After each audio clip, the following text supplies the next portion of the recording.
আজকের ভিডিওতে সবাইকে স্বাগতম জানাচ্ছি। আমরা আজকে চলে এসেছি নুডলস রান্না করার জন্য।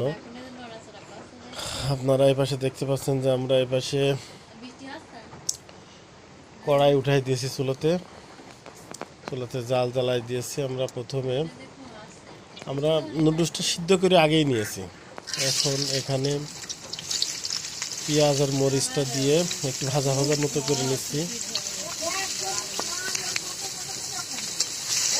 এটা বেশ সময় ধরে একটু ভাজা মতো করে নেব। কিছু পরিমাণ হলুদ আর লবণ দিয়ে নিলাম। হলুদটা দিলে একটু কালার ভালো হয়, যার কারণে একটু হলুদ দিলাম। আপনারা দিলেও দিতে পারেন, না দিলেও সমস্যা নেই।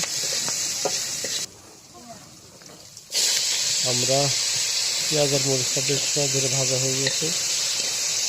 এখানে আমরা আমাদের কেটে রাখা সবজি, অর্থাৎ এর ভিতরে আলু আর ক্ষীরা আছে, আলু আর ক্ষীরাটা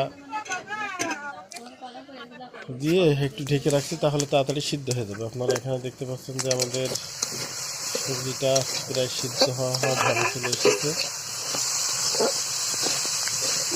এটার মধ্যে আমরা ডিম ভেঙে দেবো। এটা আগে ভালো করে সিদ্ধ করে নেবো, কারণ ডিম যদি আগের থেকে দিয়ে রাখি তাহলে ডিম পুড়ে যাবে, যার কারণে আমরা এটা বেশ সময় ধরে সিদ্ধ করে নিয়েছি। আপনারা দেখতে পাচ্ছেন যে এটা বেশ ভাজা হয়ে গেছে, কড়াইয়ের নিচে লেগে যাওয়া ভাব হয়ে গেছে। এখন আমরা ডিমটা ভেজে নেবো। এর মধ্যেই তেল দিয়ে নিলাম।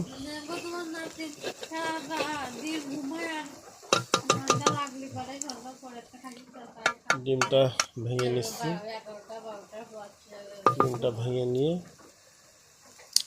এর মধ্যে দিয়ে দিলাম। অনেকে আছে এই ডিমটা দেওয়ার সাথে সাথে খুন্তি দিয়ে নেড়ে চেড়ে সব জায়গা দিয়ে দেয়। সেটা করলে কি হয় যে ডিম যে আছে সেটা বোঝা যায় না। আর আপনারা যখন ডিমটা এইভাবে রেখে কিছু সময় রেখে দেবেন, তাহলে কিন্তু ডিমটা সিদ্ধ হয়ে বেশ দলা দলা মতো হয়ে থাকবে। সেটা কিন্তু আপনাদের মুখে বাঁধবে আর কি।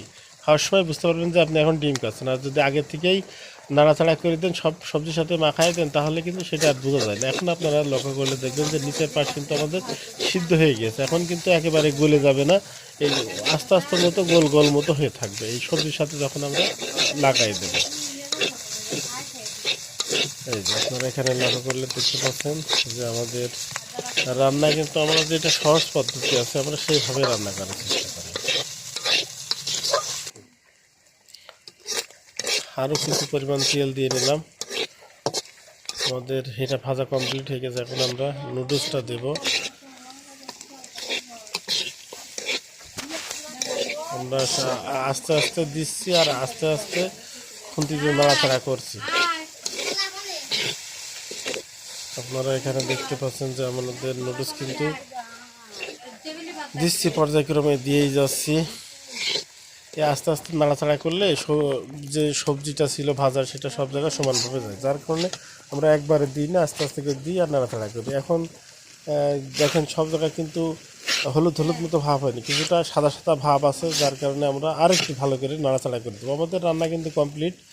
এখন আমরা যে মশলাটা আছে, নুডলসের যে মশলাটা, সেটা সুন্দর মতো ছিটাই নিয়ে একটু নাড়াচাড়া করে নিয়ে তারপরেই কিন্তু নামাই নেব। আমাদের এখানে 2 প্যাকেট নুডলস কিন্তু রান্না করার চেষ্টা করছি বা রান্না করছি। আপনারা দেখতে পাচ্ছেন 2 প্যাকেট মশলা কিন্তু এখানে দিয়ে নিলাম। আপনারা সবজি বেশিও দিতে পারেন, কমও দিতে পারেন, যা যেমনটা পছন্দ আর কি। তবে এটা যে একেবারে সহজ পদ্ধতি সেটা আপনাদের দেখাই নিলাম। সিদ্ধ করাটা দেখায়নি, কারণ হচ্ছে যে পানির মধ্যে দিয়ে পানিটা গরম হয়ে গেলে কিন্তু এটা সিদ্ধ হয়ে যায়। পানির ভিতরে যখন এই সবজি, এই যে নুডলসগুলো উপরে ভেসে উঠবে, তখনই মনে করবেন যে নুডলসটা সিদ্ধ হয়ে গেছে। বেশি সময় কিন্তু লাগে না। আমাদের ভিডিওটি দেখার জন্য সকলকে ধন্যবাদ।